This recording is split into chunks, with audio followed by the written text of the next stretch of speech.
Alors, bonjour à tous, nous reprenons aujourd'hui la suite du cours sur sens et possibilités de la vie politique. Nous sommes dans le grand 2 et nous avions déjà commencé à réfléchir à la légitimité et l'intérêt général. À présent, je voulais regarder avec vous un problème qui semble tout à fait technique, mais vraiment qui a une importance absolument décisive sur le sens de la philosophie politique. Je veux dire le problème de la théorie du gouvernement. Alors, euh, voilà, ici. La question dont nous allons parler, en fait, c'est la question de savoir comment faire pour que un gouvernement ne s'empare pas de la légitimité de l'intérêt général pour exercer son autorité aux dépens de l'intérêt général. C'est en fait le problème éternel de tous les gouvernements. C'est le problème que pose déjà Platon dans la République. Et d'ailleurs, Platon est vraiment le premier à avoir défini de façon, enfin, ou Socrate, de façon aussi claire la notion de république, en expliquant que voilà, la république, c'est le régime dans lequel l'intérêt général doit gouverner et non pas l'intérêt particulier, l'intérêt de la classe dirigeante. Bon. Alors, dans notre question, la question que nous allons poursuivre ici, nous allons envisager donc le rapport, enfin, pardon, d'abord, premièrement, la nécessité de déléguer l'autorité à un petit nombre de personnes. C'est là la différence entre le souverain et le gouvernement. Alors, à première vue, ce sont là des termes que nous employons très souvent, mais parfois sans les définir suffisamment précisément ou sans les circonscrire assez précisément. Alors d'abord, que signifie le mot souverain? Le souverain, voilà un terme dont la notion exacte est souvent méconnue, puisque bien souvent on emploie ce terme souverain pour désigner une personne particulière quand voilà, on estime que une personne particulière dans un État peut être souveraine, peut-être le souverain, c'est une erreur, c'est faux. Le seul souverain, la seule entité qui soit souveraine dans un État, c'est le peuple, hein. Il n'y a pas d'autre entité envisageable que le peuple pour être le souverain, c'est-à-dire celui dans l'intérêt de qui les décisions vont être prises, hein. C'est-à-dire la caution ultime, le but ultime de l'État, hein. Voilà. Donc, non, un roi n'est pas un souverain, un roi ne peut pas être un souverain. Voilà un usage, en fait, un usage bon, qui est digne euh, des magazines du type gala, mais bon, c'est pas ça le sens du mot souverain. Bon.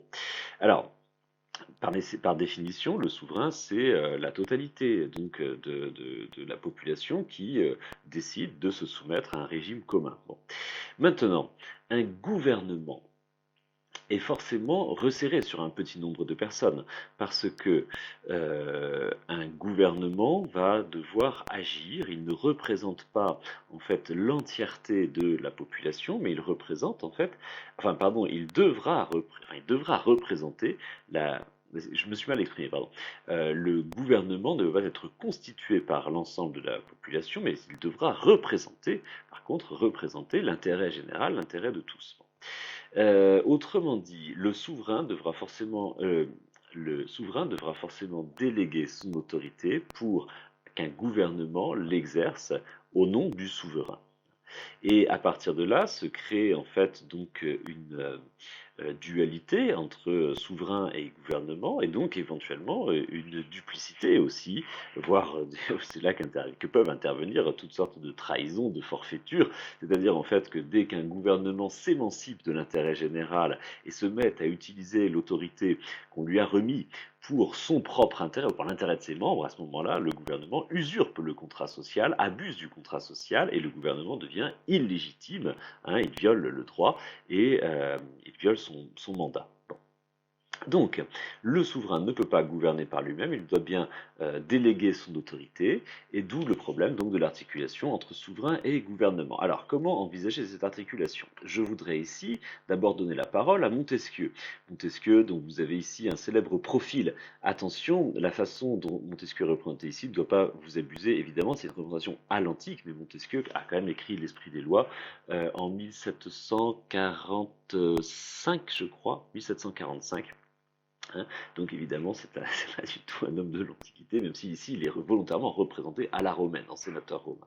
Bon, alors, la théorie de Montesquieu sur le rapport du gouvernement aux autres institutions de la société est très connue, c'est ce qu'on appelle la théorie de la séparation des pouvoirs. C'est-à-dire que selon Montesquieu, il y a essentiellement trois pouvoirs dans tout État, c'est-à-dire un pouvoir législatif, un pouvoir exécutif et un pouvoir judiciaire. Bon. Ces trois institutions doivent, nous dit Montesquieu, nécessairement être séparées les unes des autres, sans quoi elles ne peuvent fonctionner, et même elles deviennent inutiles. Alors, elles ne peuvent fonctionner, c'est-à-dire que si l'on sépare l'autorité législative, pardon, si l'on unit, excusez-moi, l'autorité législative et l'autorité exécutive, à ce moment-là, en fait, le législatif perd tout intérêt. C'est-à-dire que l'intérêt législatif, c'est d'imposer des lois qui devront, en fait, voilà, s'imposer au gouvernement pour encadrer l'action d'un gouvernement. Donc, en fait, si l'action du gouvernement n'est plus encadrée par ces principes limitatifs que sont les lois, à ce moment-là, finalement, le gouvernement pourra faire tout ce qu'il veut, hein. C'est-à-dire que si en fait c'est le gouvernement qui décide des propres principes selon lesquels il doit gouverner, à ce moment-là, il se dire qu'il n'y a plus de loi en fait. C'est plus de loi, parce qu'en fait le gouvernement changera les lois à mesure que ça l'arrange, et inévitablement on finira par tomber dans un despotisme, c'est-à-dire prise de contrôle de l'intérêt général par ceux qui sont censés le représenter et le servir, hein, et à ce moment-là, le gouvernement va devenir tyrannique ou despotique. C'est-à-dire qu'en fait, si c'est le gouvernement qui fait les lois, autant dire qu'il n'y a plus de loi. C'est la même chose lorsque l'on confond l'autorité judiciaire et l'autorité législative. C'est-à-dire que si ce sont les juges qui doivent faire les lois, à ce moment-là, bah, de la même manière, les lois ne seront plus des garde-fous ou des principes limitatifs, et à ce moment-là, en fait, les juges revêtus d'une autorité législative pourront à leur gré condamner ou gracier qui leur plaît, bon, au gré des circonstances. Donc en fait, c'est comme s'il n'y avait plus de loi. Même chose si l'on confond le législatif, pardon, le judiciaire et l'exécutif. Hein, si c'est l'exécutif qui prend les décisions du judiciaire, c'est peut-être le cas le plus clair. Hein. C'est par exemple chez nous cette considération qui préside à la fameuse indépendance, la légendaire, je le dis dans tous les sens du terme, indépendance des magistrats, hein, c'est-à-dire que si l'on fait dépendre trop étroitement pardon, les magistrats du pouvoir exécutif, à ce moment-là, en fait, le pouvoir exécutif se mêle des affaires de la justice et peut blanchir en fait qui il veut et condamner qui il veut. Donc voilà, c'est un problème éternel dans toutes les démocraties de pouvoir assurer l'indépendance de la justice, c'est-à-dire que la justice soit totalement le fonctionnement de la justice soit le plus possible indépendant du pouvoir politique, hein, c'est-à-dire des gouvernements, du gouvernement. Voilà. Alors, si cette séparation n'est pas étanche, si ces trois organes ont tendance à s'en mêler entre eux ou à empiéter les uns sur les autres, alors forcément la liberté est perdue, c'est-à-dire qu'en fait on peut condamner ou gracier absolument qui l'on veut, il n'y a plus besoin de loi, etc. Et on tombe fatalement dans le despotisme. Bon. Alors, Montesquieu, est donc le père de cette théorie de la séparation des pouvoirs, et cela va de pair plus généralement avec une philosophie de la modération, c'est-à-dire que pour que le pouvoir puisse ménager la liberté des citoyens, il faut que le pouvoir soit modéré. Un modéré, c'est-à-dire qu'il y ait en fait des contre-pouvoirs, que le pouvoir arrête le pouvoir, dit Montesquieu. C'est-à-dire qu'en fait, un État bien fait, selon Montesquieu, c'est comme une vaste machine dans laquelle il y a des poids et des contrepoids, hein, qui s'équilibrent mutuellement. Et la force des uns sera tempérée par le poids des autres. Hein. Et Montesquieu est donc a une théorie en fait. Enfin, ce serait exagéré de dire que c'est une théorie mécanique du pouvoir, mais il a un modèle mécanique pour représenter la modération. Hein, c'est les poids et les contrepoids, c'est-à-dire en fait multiplier à l'intérieur de la société les institutions et même les corps intermédiaires aussi, hein, qui peuvent faire contrepoids au pouvoir et qui peuvent freiner en fait le pouvoir. Dans sa théorie géographique du pouvoir, enfin des régimes politiques plutôt, Montesquieu insiste sur l'importance, par exemple, des facteurs, bon, toutes sortes de facteurs climatiques, religieux, géographiques dans la constitution des régimes politiques, et il affirme que par exemple, en fait, les pays sans euh, chaînes de montagnes ou obstacles naturels sont plus favorables au despotisme. Et c'est là une image qui dit très bien de la mécanique du pouvoir et des contre-pouvoirs. C'est-à-dire qu'en fait, si un pays est constitué d'une vaste plaine sans aucun obstacle, en fait, le pouvoir peut s'y propager en fait instantanément, et c'est exactement ça le despotisme. En fait, le despotisme, c'est une communication immédiate du pouvoir, une communication immédiate des ordres, dans laquelle on ne prend pas le temps de réfléchir, on ne prend pas le temps de s'opposer, on ne prend pas le temps de discuter, de débattre, et à ce moment-là, l'autorité devient inévitablement tyrannique.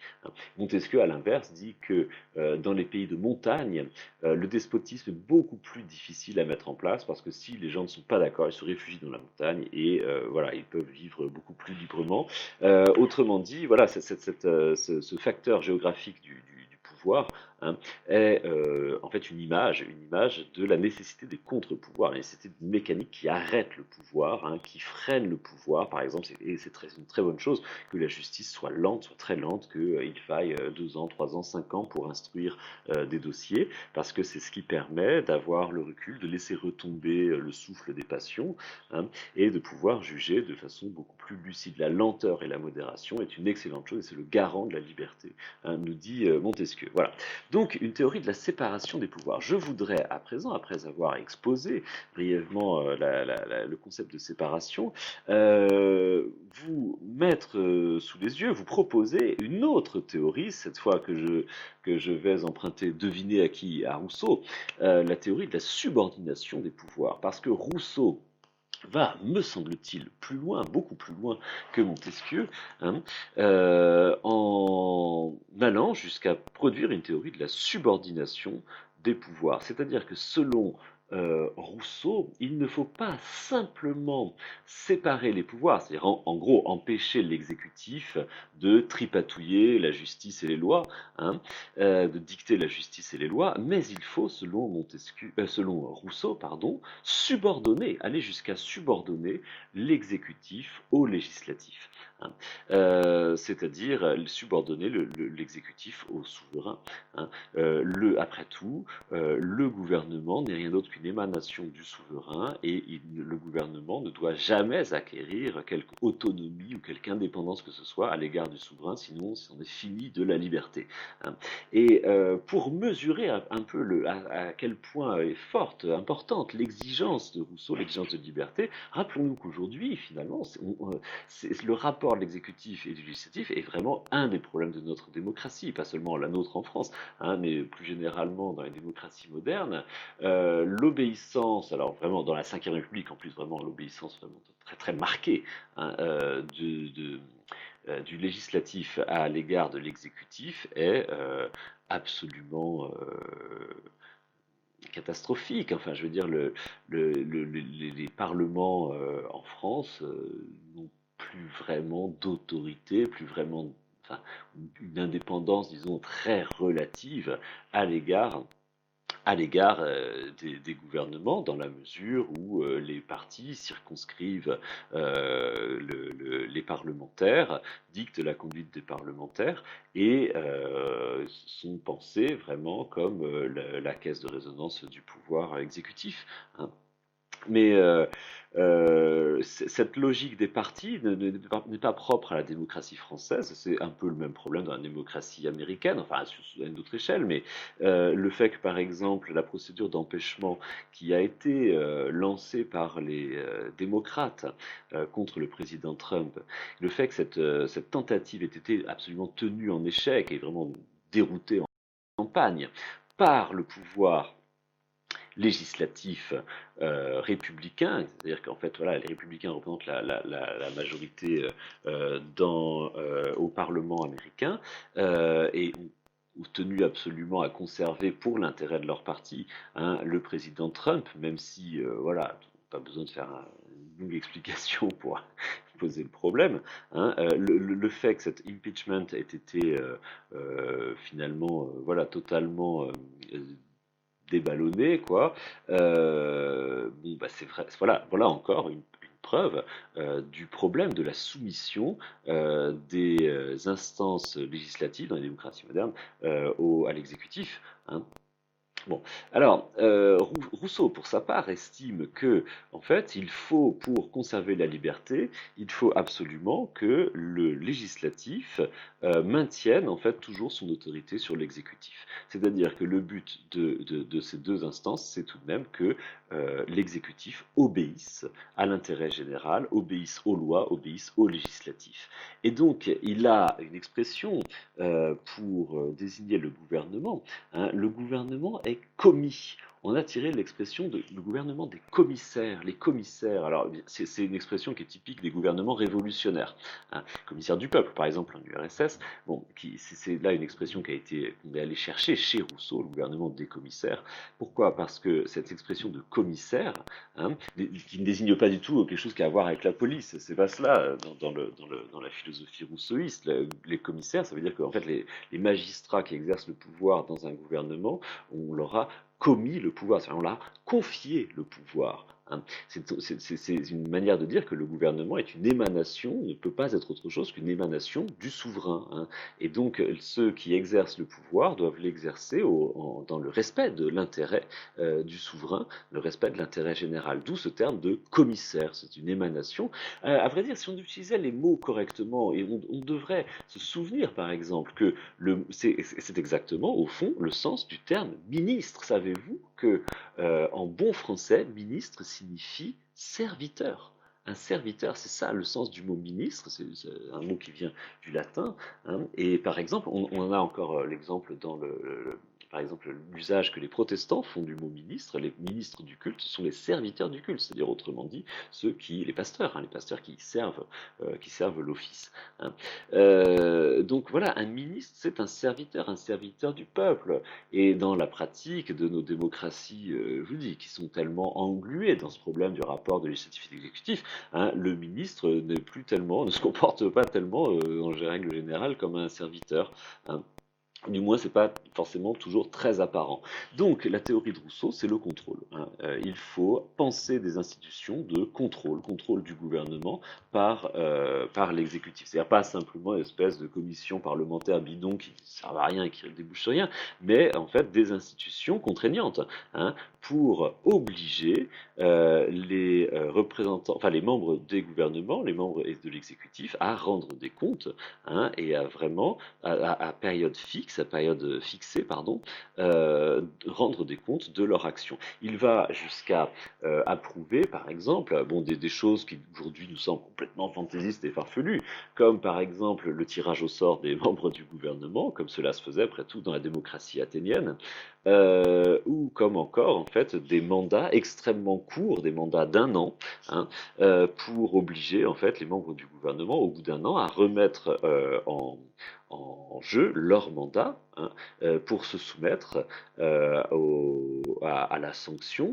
du souverain, à la sanction de l'intérêt général. C'est-à-dire qu'en France, on a tendance à considérer que la démocratie, ça consiste à donner à son bulletin de vote une fois tous les 5 ans à un type qui dit oui, oui, je vais faire ce dont vous avez besoin, et puis on se revoit dans 5 ans. Et après, entre-temps, tu l'as voulu Georges Dandin. Vous savez, c'est une pièce de Molière dans laquelle Georges Dandin, c'est un homme, c'est un bourgeois qui décide d'épouser, il veut absolument épouser une femme noble. Et après, en fait, sa femme noble, dans une position supérieure à lui, ne cesse de lui répéter pendant toute la pièce, tu l'as voulu, Georges Jourdain. C'est-à-dire, t'as bien voulu m'épouser, bon, maintenant, c'est moi la patronne. C'est-à-dire, maintenant, c'est elle qui dicte absolument toutes ces conditions à ce malheureux bourgeois qui a voulu finalement viser plus haut que sa condition et qui du coup se retrouve en fait complètement enferré dans ce mariage. Bon, alors voilà, c'est un peu ça le système d'élection à la française, hein. Tu l'as voulu Georges Dandin, c'est-à-dire où, en gros, on a remis le pouvoir absolu à un président qui va l'exercer en fait comme il l'entend, sans guerre de contrôle démocratique pendant une durée de 5 ans. Et si vous n'êtes pas d'accord, eh bien, on vous répondra, tu l'as voulu Georges Dandin, hein. Voilà, c'est un peu le problème. En fait, le contrôle de l'exécutif, c'est vraiment en fait le problème de toutes les démocraties modernes. moderne. Au regard de quoi j'ai personnellement un jugement assez sévère sur ce terme de populisme que l'on entend fréquemment lorsqu'on tient des propos pareils. Alors, le populisme, je veux dire, peut-il y avoir, c'est quand même une étiquette qui est très étrange. Moi, ça m'embête beaucoup que d'entendre que, en fait, finalement, c'est une insulte politique, hein, pour dire fasciste ou, ou bon, des choses comme ça, bon, qui vous classe immédiatement comme une espèce de suppôt de Le Pen et Trump, ou je sais pas. Bon, alors, moi, je me pose la question, est-ce qu'il peut y avoir un autre intérêt que l'intérêt du peuple pour gouverner? Est-ce que ça a un sens de dire que, voilà, prendre en compte l'intérêt du peuple, c'est vraiment des excès de démagogie et de facilité qui nous poussent au bord de la dictature et du fascisme. Voilà un reproche, un procès qui me semble totalement absurde, hein, et qui confond en fait deux choses, c'est-à-dire d'une part l'intérêt du peuple qui ne peut être que le seul et unique garant de la légitimité, et d'autre part le fait de raconter des sornettes, puisqu'au fond c'est ça qu'on veut dire quand on parle de populisme, on veut parler, on veut désigner des orateurs, des tribuns qui simplifient les choses et qui abusent en fait des sentiments de colère ou d'indignation des gens pour en tirer parti pour leur propre intérêt, quoi, pour parvenir au pouvoir. Bon, je veux bien, mais je ne vois pas pourquoi on devrait euh, confondre peuple et imbécilité, puisque c'est ça que ça revient à dire. Ça revient à dire que quand on parle aux gens comme à des imbéciles, ça veut dire qu'on traite le peuple comme le peuple. Alors moi, je trouve ça très dérangeant comme étiquette politique. Il me semble que de quelque façon qu'on prenne ce terme de populisme, du moins quand on le prend, pardon, comme une étiquette péjorative, il y a là, au fond, quelque chose qui est extrêmement préoccupant à l'égard de la démocratie. Voilà, il me semble que, pas plus en France qu'ailleurs, on n'a jamais réussi à totalement régler le problème du conflit d'intérêts, hein, c'est-à-dire le problème de savoir comment on peut faire pour que l'intérêt général ne soit jamais, ne devienne jamais un prétexte pour faire passer des intérêts particuliers, hein, et je crois que par exemple le cas des lobbies dans nos démocraties européennes, le poids des lobbies, le problème des lobbies est vraiment voilà, typiquement l'illustration du problème que pose Rousseau. Comment faire en sorte pour que des gens censés représenter l'intérêt général ne se mettent pas à défendre d'autres intérêts, hein. Je vous rappelle quand même l'exemple le plus récent, l'exemple du glyphosate, hein. L'Union européenne a rendu, enfin, je crois que c'est plutôt la Commission, a rendu un avis positif sur l'utilisation de ce pesticide extrêmement décrié par des chercheurs de tous bords, hein, a rendu donc un avis positif sur l'utilisation de ce probable cancérigène. Euh, le, la veille, je crois, ou l'avant-veille du jour, où l'OMS, bon, qui elle aussi est tout à fait prise à partie par toutes sortes de lobbies, la veille du jour où l'OMS déclarait que le glyphosate était un cancérigène probable. C'est-à-dire qu'il y a au sein même de l'Union européenne, enfin de la Commission, des lobbies tellement puissants qu'ils arrivent à totalement innocenter un produit qui est remis en cause en fait par des tas de pays, enfin, surtout par le pouvoir judiciaire, hein, dans des tas de pays, puisque le mouvement vient quand même des multiples condamnations subies aux États-Unis par le fabricant du glyphosate, hein. Voilà, Monsanto. Bon, donc voilà, le problème du conflit d'intérêts, le problème de la désignation des représentants aussi bien législatifs qu'exécutifs, c'est un problème dont il n'y a pas de solution simple, et en tout cas, on n'a pas trouvé de solution simple, hein. Il serait naïf de croire le contraire, il serait mensonger de prétendre le contraire. Je veux dire, voilà, regardez l'exemple de la récente réforme des retraites. Alors, je sais que c'est passé loin derrière les histoires de Covid, etc. Mais je veux dire, on s'est rendu compte qu'à peu près toutes les personnes qui étaient mêlées de près ou de loin au projet de réforme des retraites étaient plus ou moins affiliées à en fait des intérêts privés, c'est-à-dire en fait à des fonds de pension qui ont tout intérêt à voir s'affaiblir le régime général des retraites en France. Hein. C'est-à-dire que le problème, c'est même plus que les lobbies entourent les parlementaires, c'est que les lobbies sont le Parlement. Enfin, je veux dire, c'est incroyable de voir à quel point les lobbies sont proches des pouvoirs et dictent leurs intérêts à des mesures gouvernementales. Hein. Voilà. Bon, je m'arrête ici et donc dans la prochaine vidéo, nous aborderons le grand 3.